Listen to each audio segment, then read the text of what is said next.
When I was 19, I dropped out of university. And ever since then, over the last 3-ish years or so, I've not only made hundreds of thousands of dollars online, I've networked with millionaires and also billionaires, but I've also been able to travel the world, meet really cool people, and find deep, deep, deep enjoyment and fulfillment and pleasure in what it is that I do. Find my why, find myself, and really build something that I truly have fun building. But it wasn't always like this, evidently, and there was a point in time where my life was headed downhill. I was diagnosed exactly just over 3 years ago today, with severe depression and anxiety. I was working a job at a bank, a 9-to-5 job. I was in university, and I hated my life. I didn't want to wake up. Like, everything was horrible, to say the least. It was, like, looking back at that time, it was a very low point in my life where I didn't have anyone except for my therapist, who was just validating how sad I was and making me feel worse about myself. But my goal with this, I'm going to dive into this a bit more, is I want to share with you it's possible. Because I know, like, sitting here now, you might look at me and say, Stefan, fuck you. Like, of course you're saying this is easy and all this stuff. Well, I'm not even saying it's easy. But, of course, you're saying that, you could do this and all this stuff. But because look at you now, like, you're successful, all this stuff. But, like, I want to remind you, you can go look at my YouTube videos. I've been posting YouTube videos for the past 8 years or so. I have over 600 uploads. You can see when I was a normal, average little kid that couldn't even speak fucking properly, that was just running around in the snow, exploring abandoned houses, doing stupid shit. Like, you can go see that version of me. And I want my story to be an inspiration to you. I want to share with you that, hey, this is possible. And granted, I haven't sat here and made hundreds of millions yet. I have no Bugattis yet, no McLarens yet. They will come. Give me some time. Okay, reality chance survey. It's already happened. It's happened. Just time hasn't caught up. Okay, it's already reality. Time just hasn't caught up. Anyways, but whatever it is that you want in life is possible. It truly is possible. And I say this now where I am because I look back and I go, man, everything that there's a few dreams I still haven't fully fulfilled just yet, but most of my dreams have been fulfilled. And if I look back to who I was 3 years ago, when I was laying in bed, waking up in the morning to a shitty alarm that I hated, having to wake up and take 5 different medications, having eating disorder, right? Constantly freaking the fuck out, even crying in my bed at certain points in times. And I look at the person I am now, I'm like, wow. Like, wow. Genuinely, just wow.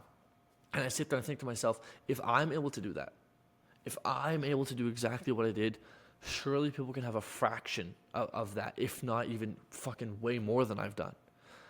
And, like, of course, there's things that help me along the way, which we'll talk about. But I think that one of the most important things in this world is your belief in yourself. Like, the belief and the conviction that you have in yourself to get the job done, to go out there and make a change, right? Like, there was a point in my life where I didn't have that, but the second I started to believe, I started to have this delusional conviction in myself, things started to change. Because to do something that most can't do, you have to think in a way that most don't think. And that means that you're going to get challenged, and it means that you're going to feel like an anomaly. It means that you're going to feel like an outlier, like you don't belong. And that's fine, because you don't want to belong. Like, you don't want to belong. You don't want to conform to society. And therefore, if you don't want to belong, you're not going to feel like you belong. And so for me, at least, I got picked on, I got bullied, I got made fun of, I got people telling me I was crazy and delusional and fuck, even worse words than that. But all throughout that, I kept my belief in myself. And that, hey, these guys can say what they want. I know who I am. I know who I am, and I know that I will make this work one day. And I just kept saying this to myself over and over and over, and I didn't conform. I didn't give in. Because the second you give in, the second you conform is when you give up. It's when you lose. It's when you're done. Game over, right? That's when the game ends. And that's most people's lives, is they give up before they even start. They conform to society before the game even begins in the first place. And they just sit there and they go through the motions without ever thinking. Like, if you just go up to someone working a 9-to-5 and you ask them, why do you work this job? Oh, well, it pays the bills. Why this job? Well, I like accounting. Okay, why do you like accounting? Well, because I like numbers. Why do you like numbers? Is that the thing you go to bed dreaming at night about? Well, when you put it that way, well, I guess not. Well, then why are you working here? Well, I don't know. Someone told me that accounting pays well, and I need money to pay my bills, and so I became an accountant. And if you like sit there and question these people, you realize they're just robots. They've been literally programmed. And I know we use this word programming very loosely, like programming, right? But they've been programmed like a computer. They've put a computer chip in. The computer chip is all the education throughout, elementary school, middle school, high school, university, etc. That's the chip that they put in you, and they've programmed you to be an obedient, domesticated little servant, and you do as they say. And they program you with these different beliefs, and they've done it very well, very strategically, in this idea that they've given you the illusion of choice, right? They've given you a bunch of these fancy jobs. You can become an accountant, you can become a banker, you can become a dentist, a surgeon, a lawyer, etc. Right? And they've given you the illusion of choice, but all of them funnel and fall under this one conglomerate of control by the government. You are nothing. Right? If you look at all these jobs, they're all just controlled. Okay, and so you're just a domesticated little puppy. And they've just groomed you to be obedient. But the thing is, they've given you the illusion of choice so you feel like you have freedom, but you really don't. But you truly don't have any freedom at all. And just go talk to people. Like, if you truly get to talk to people on an intimate, deep level that, work these jobs, you realize they aren't happy, they aren't fulfilled, they aren't content. Half of them don't even know why they're working the job they work. They're like, well, it pays the bills. It pays the bills. So you're telling me you've dedicated your entire life to this and will continue to dedicate your entire life to this and work 9 to 5, Monday through Friday, and then on the weekends drink enough booze to forget about the fact that you work Monday through Friday because you hate it so much, until a day where you become so old that you can barely work anymore, so you stop working and then beg the government to give you enough money from all the work that you've done earlier and all the taxes you've paid to hopefully give you enough money to pay for your house and food so you can live old enough to be old and then die. Interesting. Very, very, very interesting when you think about that. And it goes a lot deeper than that. We're going to keep it very surface level here, but it goes a lot deeper than that. And a lot of you know this stuff, and you know this, and you know you're meant for more, but you just find it so hard. And I did too. Right? I found it so extremely difficult, especially when the people around you are telling you you're crazy. When they're telling you you're crazy, you're stupid, you're an idiot, X, Y, Z. Right? You sit there and you start to believe them. Like, yeah, maybe these guys are right. Maybe, you know what? Maybe I am stupid. Maybe this won't work. And you start to plant doubt. And out of all the feelings that you could have, sadness, happiness, anger, frustration, stress, the worst one is doubt. Because then you start to second guess yourself. And then you start to question if you're worth it. And the second you start to question yourself, you start to feel less convicted. You have less confidence. And therefore you start to, tone it back a little bit. You start to be a little bit more reserved just in case, right? And then that doubt starts to eat away. And you're like, and then you start to, take less action because you're doubting. And as a result of you taking less action, of course you're going to see less results because that's what happens when you take less action. And then that fills the seed of doubt, and you start to doubt yourself even more because you're like, wow, well, look, it's really not working. And then you really start to doubt yourself, and to the point where you doubt yourself so much that you just give up. And you never amount to anything because you let other people's opinions get in your way, which is why putting yourself in a group of people who not only think like you, right, because that's part of the game, but who also think better than you, who think above you, right, who can expand on these ideas and share more insights and help you out, right, who can hold you to a standard of the person that you should be, not the person you are, who can show you what's possible, who can give you belief. I think I invested a couple $1,000s in a mentorship last week, and I think the number one thing I bought was not the information, was not the knowledge. I probably know other things. I'm not sure. Maybe this is the egotistical side of me speaking, but I think fundamentally all the information is on the internet. I probably know a lot of it, maybe not in the way he does, but I know quite a bit of it. I think the one thing that I really bought was validation and conviction of my ideas. Right? Validation of what I was doing. Because the second someone says, yes, you're doing the right thing, you instantly start to do more of it. Right? When you're doing something, whether that's painting something or running a business or anything in life, when someone says, hey, you're doing a good job, yes, you're on the right path. Right? Even when you're solving a math equation, I remember this so vividly. I was in math class. I was solving a math equation. I was like, hey, teacher, am I doing this right? And I was kind of second guessing myself. I wasn't really sure. He's like, dude, yeah, you got it. That's perfect. Just keep going down this path. It was like an algebra equation I was solving. And the second he said that, I was like, I felt so much more confident. Despite the fact that objectively nothing changed, he didn't give me a formula, I already knew it all. He gave me the confidence I needed and ended up finishing the question and got it all right. And I think that's the same in mentorship and business. It's that when you have someone to tell you, like, hey man, you're doing the right thing, it removes all this doubt. And it removes all this fear and this uncertainty. And when you remove all this fear, this uncertainty, this doubt, it allows you to focus on what matters. And when you focus on what matters, you get the results.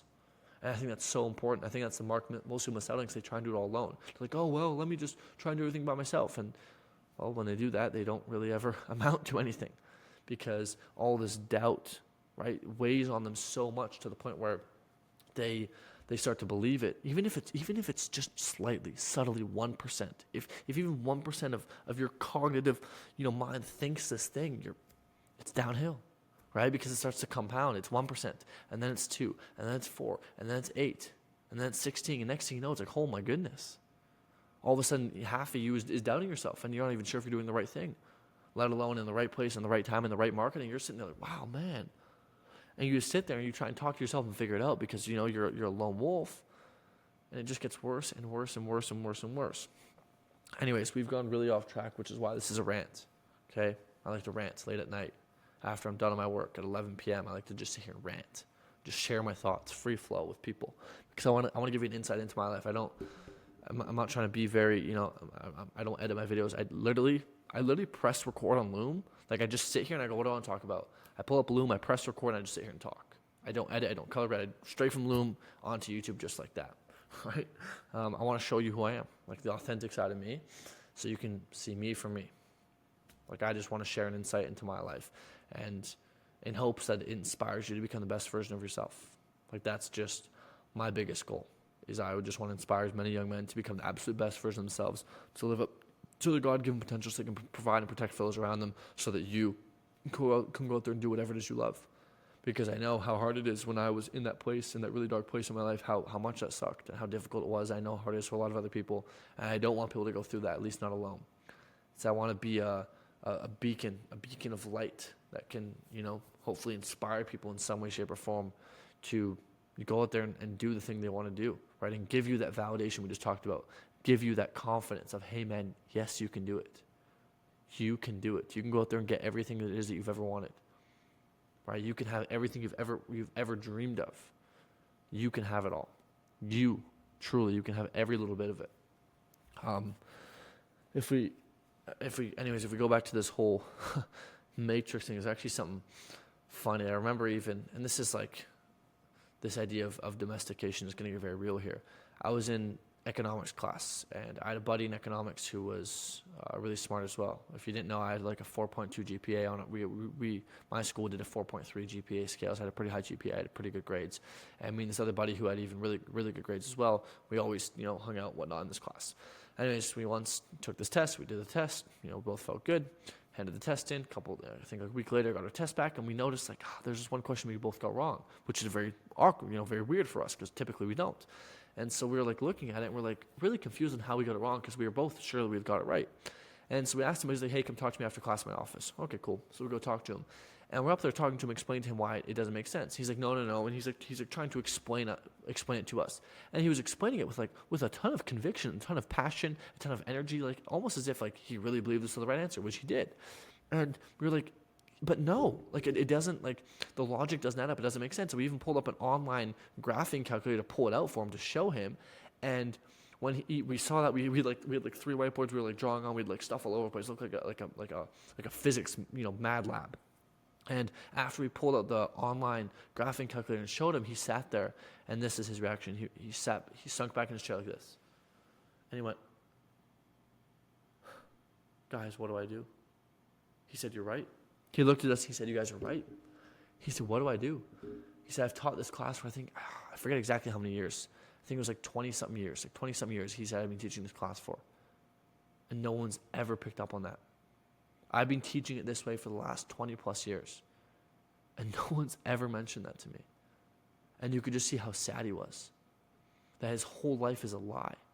And then granted, for him, of course, he didn't think it was his whole life, but that was a sign to me that this guy got taught this thing by some other guy.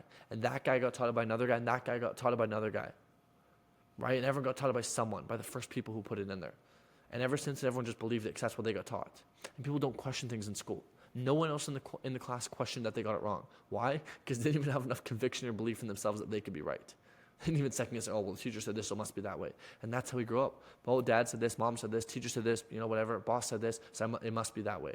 And people don't even think for themselves anymore. I mean, wonder why there's so many domesticated dogs running around that, get the COVID vaccine like there's no tomorrow and think that there's no harm in it, or fucking chop their dick off and think that there's no harm in doing those things. And we wonder why, right? People don't question. People just take things. Same that when he got taught that, he didn't sit there and question it. And now he's a university professor teaching it. And he was like, you could tell he was distraught. He was like at a loss of words. He was like, I don't know what to do. And of course, me being the dick I am, I said, we should give us our extra marks back. That's the first thing I said to him. And he's like, I'm gonna have to give everybody this marks back. He couldn't believe it. Anyways, like 2 minutes later, we walked out. But I guarantee you that for the rest of his life, he will have that depressing moment knowing that he taught the class wrong for years to so many people. And I'm guarantee someone else out of one of those 20 years is going to become a professor somewhere else and teach it wrong somewhere else. And that's how this works. That's how this gets passed along. Same with beliefs. A lot of these beliefs a lot of people have, right? Someone believes it once, they just tell it to someone else. That person believes it, and all of a sudden people start talking about it. Most people can't even tell you where their beliefs come from or why they believe the things they believe. They just say, well, that's the way it is, right? That's what I believe. And why do you believe in that? Well, because I do. Well, why though? Why do you believe in that? Like, truly, why? And they can't tell you why, because they don't know why they believe the things they believe, because they just got told them at a young age, and therefore they just, well, that must be the way the world works. So I must do this. Why should you go to university to get a job? Well, because my parents said so. Because if you don't go to university, you're not going to get a job. Well, who said so? Well, the people just look. If you go try and apply, the only place you'll get a job without a degree is McDonald's. Funny. Last time I checked, 17.2% of job listings in the U.S. are only 17.2% require a 4-year degree. The rest don't. So I don't know where you're looking, but in the real world that doesn't actually apply. And people will be like, what the fuck? Because they don't understand, because they don't think for themselves. Once again, it's not to their fault. It's to the fault of the people that made the system. Right? John D. Rockefeller, the inventor of the school, I think it was the Public Education Board, is famously quoted for saying, I didn't create school to create a nation of thinkers. I made school to create a nation of workers. The whole idea of school was to domesticate and productize the human population to make everyone just be really good workers. Because when you remove creativity and you just turn people into order takers, you pay less money and get the job done better. And from a business perspective, that is what you want, right? From an economics perspective, that is what you want. You want to pay less to get more. It's why everything is made in China and all these other countries, is because you pay way less and you get way more. That's just how it works. That's fundamental economics. Something I learned in school, right? So you pay less, you get more. And so that's literally what they're trying to do with the public education system, is they're just trying to turn you into these little stupid, indoctrinated domesticated dogs, and then they want to pay you as little as possible and just have you do as much work as possible for them so they can make the most amount of money, so they can have the most profit and also the most control, because the second that you can't think for themselves, you control. I mean, we look at that when the scamdemic came, we saw that very evidently. No one thought for themselves, and guess what happened? Everyone just blindly walked into, oh yes, please give me a shot, without second thought. Right? Just boom, boom, boom, boom, everyone just got shot up. And now people are starting to die from it, and I'm sure in the near future we'll see a lot more studies, if they actually get publicized, which they won't because the media is also controlled, that there's a lot of, negative side effects associated with that shot. Wonder why? Right? It was all just a control mechanism. And I'm not here to sit here and expose and talk about the Matrix. I guess that's kind of what half of this has been. But I guess if we go back to the very beginning where the goal was to try and inspire you, the point is, if you already are resonating with this message I'm talking about, and you're sitting here going, yes, yes, yes, yes, yes, then 90% of the work is done. You already understand the program. You already understand all this stuff that's going on. And so for you, right, like you're already separated from all the rest of these people. It's just a matter of you actually doing what you know you need to do now. It's just a matter of you putting in the hard work for such an extraordinary long period of time that there's nothing to show except for results, right? It's like going to the gym. You don't just go to the gym for 10 days, 10 weeks, a year and expect to become Chris Bumstead. You go to the gym and you say, you know what? I'm just going to go to the gym every single day, and today my biceps may not grow, and tomorrow they may not grow, but I know if I do this for a long enough time horizon, and I eat good, and I sleep good, and I go to the gym all the time, and I progressive overload, after 10 years, I'll have a really good physique. And so I'm going to close my eyes for the next 10 years, and after 10 years, I'll open my eyes, and we'll see how good it is. And every now and then, I'll open my eyes to check in to make sure I'm making progress, but I'm not going to sit there and determine my self-worth based on the progress I've made, because the biggest progress will happen later in life. And that's business for you.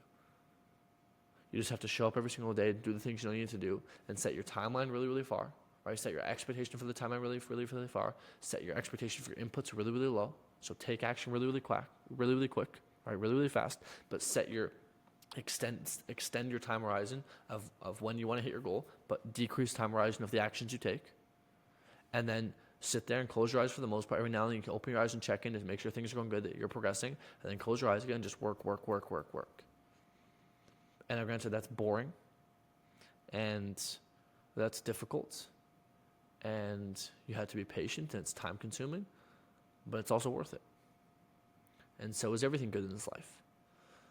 And so I know that we've kind of jumped all over the place from, me dropping out of university to me talking about that how you do it, to me sharing stories of my university, and then me talking about Loom and stuff and a lot of other random stuff, because there's no real structure to this, other than the fact that I hope that this is being some sort of inspiration to you in any way, shape, or form, to open your eyes in any way, right? Whether it's making money, whether it's to the ideas of the public education system, whether it's to, the delusion you have to have, or the group of people you have to surround yourself with, or whatever the case may be. I hope that there's something in here you can just latch on to and take that and use it. That's it. And if one person can take one thing, this has all been worth it. But yeah, I guess for those of you here, I'll share some insight into my life now. Business is difficult. And it's not difficult because fundamentally the things you do are hard, because they're actually relatively easy, especially in the modern world. Everything is, with technology, it's pretty damn easy. But it's so difficult because of the amount of doubt you have of if the thing you're doing is going to work. That's the biggest lesson I've learned lately. And also that if you can just increase the amount of risk you can take, and you can increase the time horizon of your goals, you can become so much more successful, because you think with so much more abundance, and you can learn so much faster and grow so much quicker. But the problem is it's so hard for some people to do because they're so short-sighted and they want things to happen so quick and so fast that it's almost impossible for them to do. But if you can do what I just said there, it makes business so much easier, because you can think with an extraordinary abundant mindset. And when you think with abundance, you make really good, rational, informed decisions. And that's how you make good business decisions. So yeah, I'm going to cut this off, because if you're still here, good on you. Let me know in the comments below, and I'll reply. I reply to everyone. But yeah, the Matrix sucks. The rat race.